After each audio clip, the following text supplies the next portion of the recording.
Hi there. In this lecture we see an amazing game, Nicolas Rossolimo against Paul Reissmann. This is in 1967, Puerto Rico tournament. So this is considered actually one of Rossolimo's immortal games. So after e5, we have knight f3, knight c6, bishop c4, and now we have bishop c5. So the gioco al piano, and we have actually the response c3 here now. We have knight f6 and now d4, e takes d4, c takes d4. If we play e5, black can hit back at us with d5. This should equalize for black. This position should be about even. So c takes d4 is tried. We have bishop b4 check, bishop d2. Bishop takes d2 check. If knight takes e4, we can play bishop takes b4 here, knight takes b4, and you can see a tactic which leaves us with an even position at least. What would be that tactic, you think? For 10 points. Yeah, we can play bishop takes f7 check here, and after king takes we have queen b3 check. We're picking up that unprotected knight, and this leads to an even position. Queen e7 we can take, and it's just an even position overall. Okay, so bishop takes d2 check was tried. Knight takes d2, knight b takes d2 rather. d5, e takes d5, knight takes d5. We have queen b3. We have knight c to e7 supporting the d5 knight. So black's trying to keep that blockade on the d pawn, which is an isolated queen's pawn, of course. If knight a5, this is plausible. Queen a4 check, if black wants to try for a draw, they could just be annoying. Every time we go there, they can go back. And we can try and break out of this with bishop b5. It should just lead to an even position. Queen e7 check, knight e5. This situation, we can castle. It's an even position overall. Okay, so knight c e7 though was played. White castles c6, rook f to e1. Black castles a4, b6. And now the thing about a4, this rook is actually, potentially it wants to attack the king, and there's actually, if we move the a pawn, potentially we've got resources like this later. Bear that in mind, at least in a theoretical sense.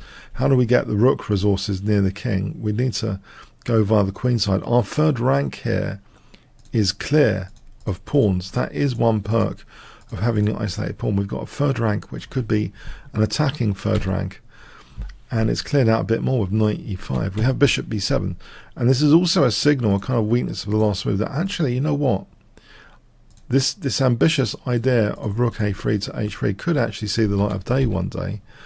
a5 is played, rook c8, knight e4, queen c7, and now a6.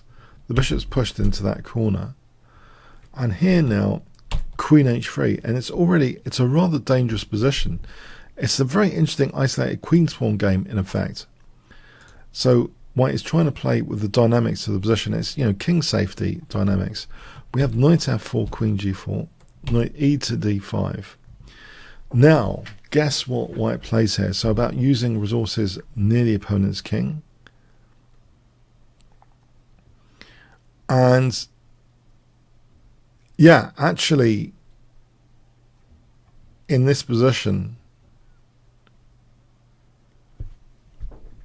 the move rook a3 is played, and you might wonder, what about f5 here? F5 can be actually, it's creating that pin, so it's not winning a piece actually that clearly for black. Queen takes f4, so this position is nice, for example, for white. So f5 is out of the question actually. So we're going to get this rook h3. This is a real amazing topic of this game, this third rank clearance aspect. Knight e6 is played, which actually makes things significantly worse for black.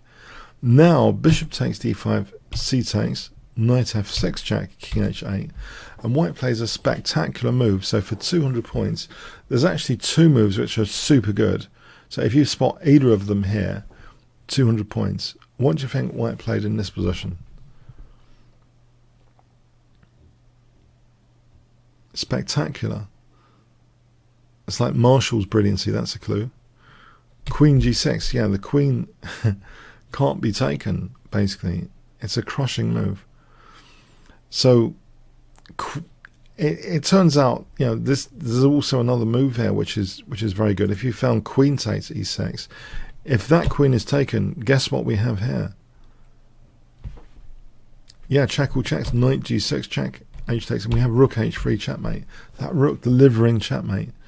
Amazing stuff. But queen g6 is also super good. We have queen c2. So if h takes g6, rook h3 is checkmate. Wonderful stuff. If f takes, knight takes g6 check, h takes, rook h3 is checkmate. So black tries queen c2. So guess what white plays here, which basically ends the game. So at move 24, a really magnificent game this is. And ending with now rook h3, and black is defenseless here. Yeah, this rook coming to the king side decides the game. Black resigned. If queen takes g6, knight takes g6 check, f takes, there's rook takes h7 checkmate. Absolutely wonderful game. I hope you enjoyed this one as much as me. So basically, yeah, white had this isolated queen's pawn, but there's a subtle upside of the position. This third rank being clear means, actually, you know what, our attacking prospects could actually be quite good, as demonstrated here. If we can make use of this third rank to get an extra rook into the attack, that normally doesn't happen.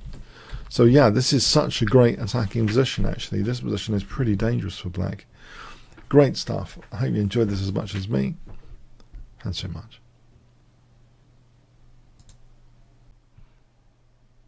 Hi there. I hope you enjoyed that game sample. It's actually from my course, which you can find at the Kingscrusher TV page, which has great discounts. It's the Italian Game Mastery, the Ideal Beginners Opening. So just very briefly, if we click there, you can also see other free sample videos. Just do expand all sections, and you can see these preview links if you want to see other free previews and get an idea of the course yourself. I'm going to keep it short here. Just basically to say I had a fantastic time seeing many brilliant games in the Italian game. You can see from the number of collections how epic some of these games are, that they've been collected like hundreds of times at chessgames.com. And yeah, I really hope you check out this index and may consider getting the course. Okay. Comments, questions, likes, shares appreciated. Thanks so much.